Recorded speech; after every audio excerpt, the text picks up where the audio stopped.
Hey, what's up, everybody? My name's Garrett Farley. I probably should do an introduction to my channel. Um, so I've been collecting green tree pythons for the last 4 years. Just started, I believe. Well, in 2015 is when I started getting back into snakes after a bad motorcycle accident. Because it really fucked my body up. So actually, my whole goal for this whole project since day one has been able to slowly build up a collection, and hopefully be able to breed these things so I can grow the babies up and breed them and continuously have clutches and stuff every year for the future, so I can start something, not so much for me but for my children, so they have something, so I can leave them something when I go or whatever, or when I can't take care of them they can help me. So anyway, I one son is all about it, which is I'm very grateful for. You'll never really see me in front of the camera. I always be beside it. Maybe you see my face once. Other than that, I have bad communication skills, people skills, all that shit. I just got no fucking skills. Anyway, this is pretty much my life. I've been dedicated to this. Like, the time and effort and stress and heartache and disheartening and on and on and on. But I stayed with it, and I encourage anyone that's doing this to stay with it. Just keep going, because if I got rid of these things like I thought about numerous times, I would have nothing right now, and I can't even imagine if I didn't have these right now. That's besides the point. But if you're doing this and this is your dream, just continue to do it and just keep going and going and going. It's very satisfying. It's everything to me. And I'm glad, like I said, I stuck with it. I literally have there's many times where I almost sold all these things, time and time again, because I just felt like it was a failure, a constant failure. But I am glad that I kept them. Alright. So, anyway. Alright, so that's that. I'm sure I can go on and on about it, but that's just the basic of it. But this is, as far as I'm concerned, this is the realest snake keeping shit you will see, in my eyes. There's no rehearsed, none of this shit's rehearsed. This is, you know what I mean? It's not about my face, not about my image, any of that. It's about me trying to do this and get somewhere, even if it's just in this room. I don't care. I just want to document it for myself and my kids and stuff. And I like educating people what I know and stuff like that, which I honestly don't know a whole lot. I'm very, very, very small compared to everyone else out there. Because a lot of this that I figured out was pretty much from the book and just pictures and stuff on internet. But yeah, this is real life shit. Anyway, so let's get to it, I guess. So we're only going to do two snakes right now in this one.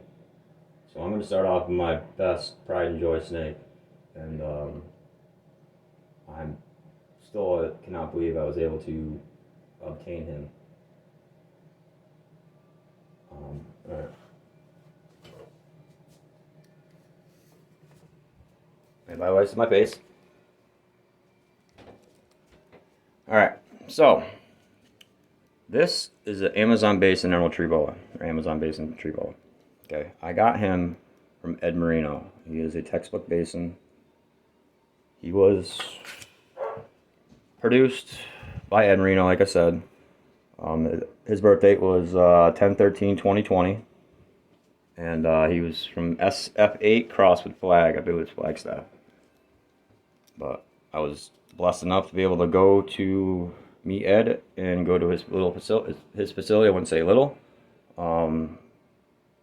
and see his whole collection and literally get explained into detail of each snake that he had and shown. And it was the greatest moment of my life. Yeah, and it was awesome.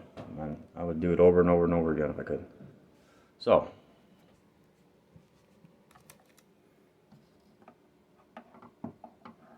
stays in his little perch. It's the ladder for the custom enclosure thing by David Brahms. He just shed not too long ago, like the other day.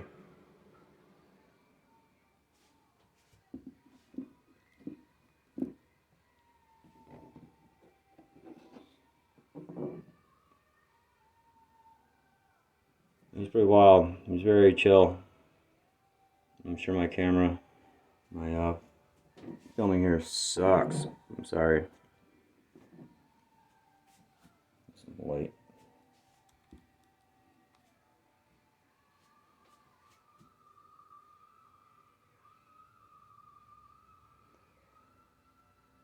Yeah, I was blown away by this little guy because when I got him, obviously he was like really bright orange, no red, but really bright orange, pretty much.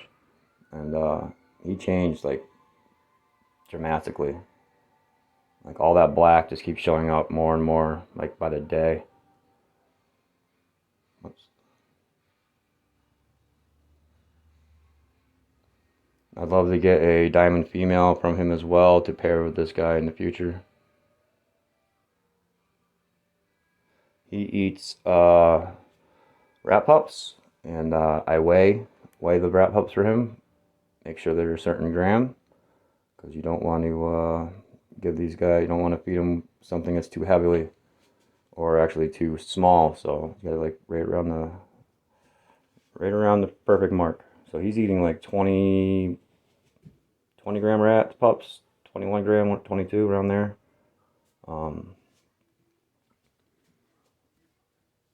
And his cage is at 84 during the day and 79 at night. And that's his little cage. I need to get him something different here soon. Sorry if my hand's shaking. My nerves in my hands are terrible. Especially my thumb. It'll sit there and flicker the whole time. One thing I need to, there's this whole room, one thing I need to get done and set up is somewhere I can just stick the damn perch or something so it stays safely. Because I used to have a shelf in here behind me, and it was up, up in the air there. And I had set that adult female green tree I have in there, the pregnant one. And I was in here doing maintenance, and as I'm sitting there doing the maintenance, the fucking shelf broke free and she went flying. Like, I thought she died. And she bounced right off the table and it was bad. Like, those two marks on her back, those grayish marks on that TSK's back is from that fall. It sucked. Anyway, that's him. He's so cool.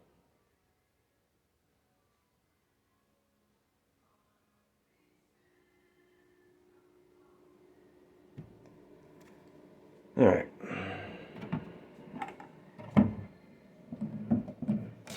That's, like I said, the index cards. I put when they eat. Okay. So that's my Amazon basin. Guy from Ed Marino. Can't say that enough. Best dude I've ever met in my life. Okay. So, now I'll get to the one green tree python. He's the one that was paired with the female. Okay.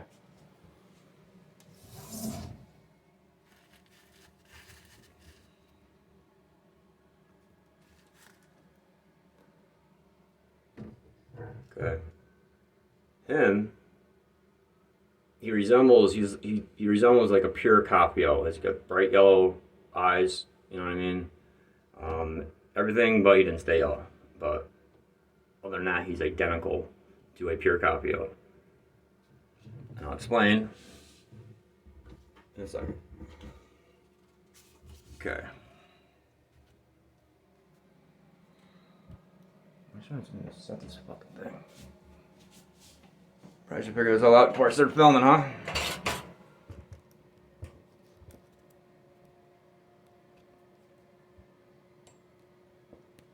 Sorry, people.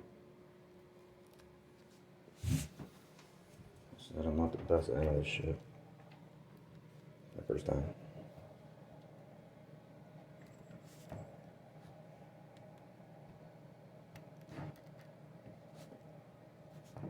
Just fucking stay. Okay.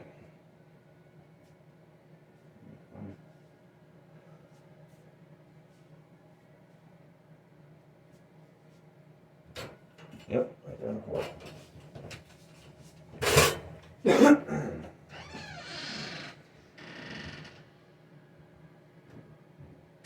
Alright. So, that dude was produced by Chuck Vogel. He's been producing pure Copios for several years. Every chance he can. But he is a Chuck Vogel 14-3, and on his listings it was a Chuck Vogel 13-3 or 14, because the reason why it was a 2013 breeding, but the eggs were hatched in 2014. So that figured up that confusion. And then to figure out the bloodlines and lineage of them. That was fun. Okay, so this dude is Chuck Vogel 14-3, and the dam was Calico, and she was Mandango crossed with Kelm, and the sire was an F1 pure Capio, which was produced by Chuck Vogel. The dam came from a joint pairing between Buddy Buscemi and Mark Fitaro, which obviously they're all in the book. They're all good. They're all good breeders, very very reputable, producing insane looking snakes over the years and still do. Actually, I don't know about Mark, but I know Buddy does. Actually, got a few snakes from Buddy. So this is where it gets good with him, because his great grandparents, the sire was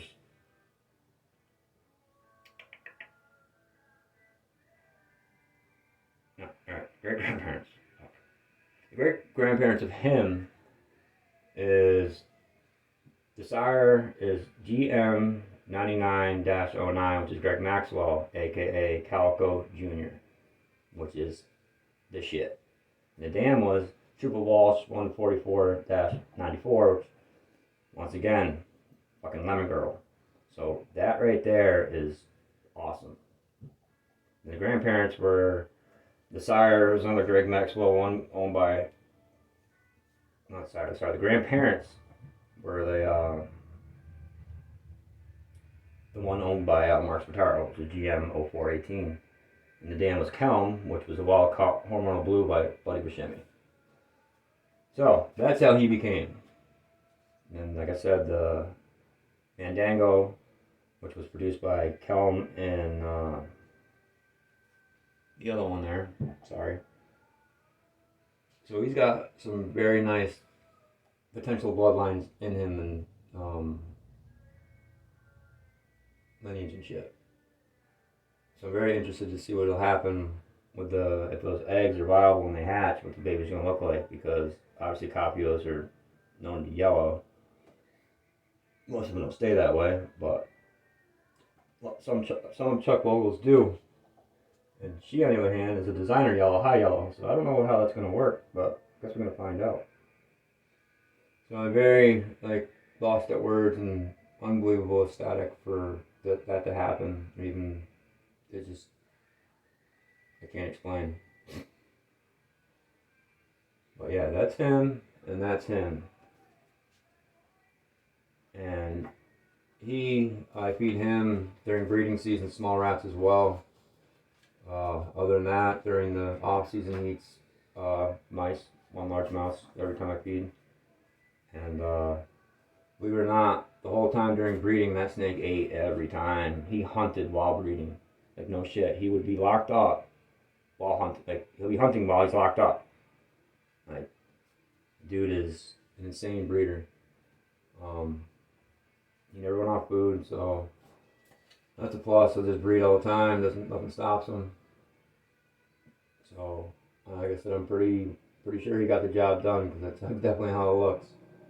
And So it's my first time dealing with all this and getting this far with it. And I'm very, very pleased to be this far with it. Never thought I would. I'm sure I got a viewer out there. Never thought I'd even accomplish this or even get this far, even keep them. But karma's a bitch. Anyway, so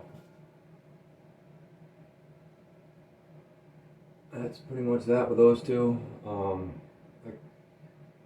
The lineage and info I have on these things are sporadic, they're all over the place, and my memory sucks. Like I said, I suck at talking to people. This was one of those things. I have bad communication skills. So I have to write everything down on the cards, read them as, you know what I mean? Some of them I have at the top of my head, but him, on the other hand, I didn't. I can show you the Umina that I got. Actually, I'll do that in the next video because I got papers on her.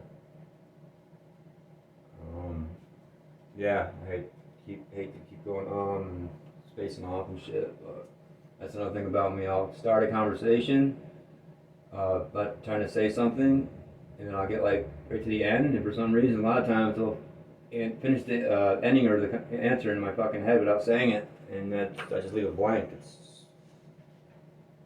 one of those things, man. All right.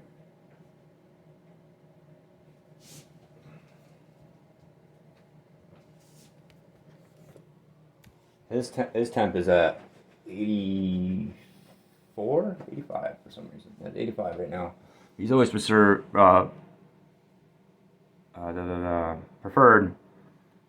usually over there, actually.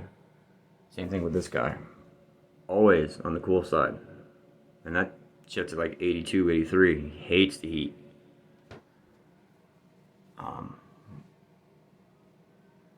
By him though, he's one of those that you reach in there, he's gonna bite you. You know, he doesn't like to be messed with. I've actually been hit by him like twice. But it happens. Obviously, he's another one of these cages. The 3-footer by PVCcages.com. Actually, if I had another cube cage, 24 by 24, I'd have him in that instead. But I'm gonna make use of what I have here.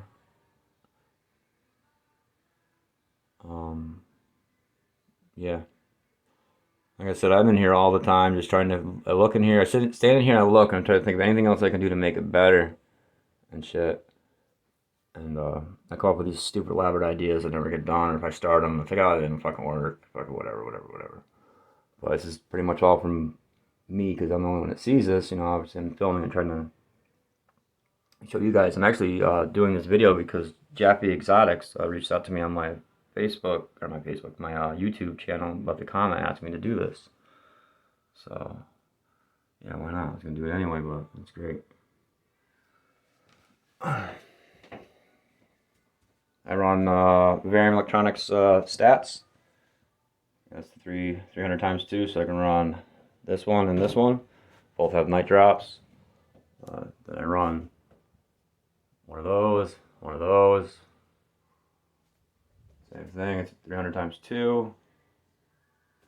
I got the Focus 3 rack from Focus freaking, I don't know what the hell the names are at the moment. These Focus, I don't know what they are. I'm not gonna lie, I'm a burnout, so my memory sucks. Sorry if you guys seeing this video and I don't remember exactly what the fuck it called. But that's what happens. I got that rack that I bought when I got the incubator 3-4 years ago now for babies that, you know, my invisible babies. So that's been sitting there just patiently waiting. That just holds all my stuff for the snakes, you know what I mean? Like anything. Bands for the freaking cages I used to have, all the little anything you can possibly think of. All my little supplies, all that shit. Spare heat panels, freaking my old Miss Kings I used to use for my Emerald Tree boas. Yeah, my feeding tongs for the big ones, forceps. These are actually for my elderly ticks, but then I use them when I go up and hunt, mess with rattlesnakes and stuff. These little feeders are for the smaller ones. That one's the basin. That one's the ring trees. Up here is an inline fan with this charcoal filter out the room if it gets too hot. And it's hooked to this thermostat here with a, little space heater. So it's not plugged in now because I don't need it. It's actually pretty comfortable in here. So how it's set. So if it gets to a certain temp, heater goes off, then the fan will kick on. If it gets too hot, then vice versa, back and forth, regulate the air. So then, I don't know, a couple weeks ago, I'm standing in my room. I'm like, you know what? It'd be nice to be able to see in there. So I ended up putting this window in.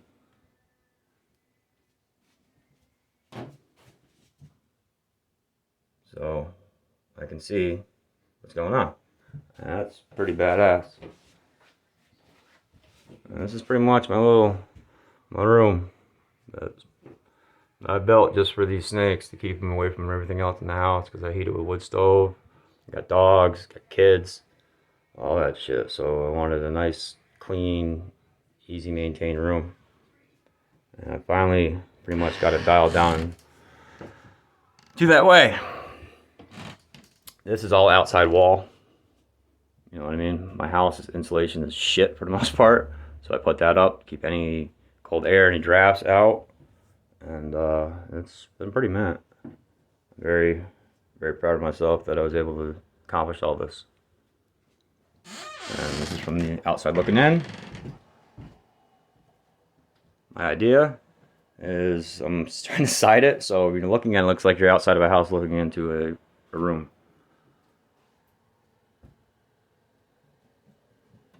Yeah, I got too much time on my hands in the winter. But that's it for now. Thanks for watching. Like I said, hope you enjoyed, but I said how I talk and all that shit is just, I'm not, like I said, I'm not one of those channels where it's like, hey, no, not fucking me. I said this is as real it's gonna get right here. Alright, thank you, and post another video soon. Thanks.